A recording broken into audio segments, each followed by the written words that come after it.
হাই friends, আমাৰ ইয়াত ৰাতিটোৰ ভিতৰতে ৰাতিপুৱা উঠিছোঁ নৈ পানী ওলালে নহয়। সেয়া বাহিৰলৈ ওলাবও পৰা নাই। চব ফেলে পানী পথাৰত বোকা। লগতে কুকুৰাই ইমান চিঞৰিছে কেক কেক কেক কেক একদম কুকুৰাবোৰ ৰ'বলৈ জেগা পোৱা নাই। চব ফেলে পানী। বতৰ কেনেকুৱা দেখিছেনে? বতৰটো ইমানেই বেয়া। আৰু অলপমান পানী বাঢ়িলে আহি ভিতৰত সোমাবহি। আৰু এবেলি হৈছিলে এনেকৈ। সেয়া মাছ ধৰি আছে দেখিছে দাদাহঁতে।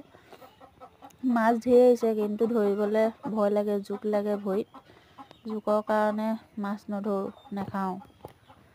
আৰু ইমানেই বেয়া পানী বাঢ়িলে ইমানেই বেয়া গতি হৈ যায় কি ক'ম আপোনালোকক। এয়া অৱস্থা। মামায়ে চাউলকেইটাহে দিছে, বাকী বজাৰখিনি কোনে আনি দিব ঘৰলৈ। আৰু মানুহজন ঘৰতে আছে বাৰু।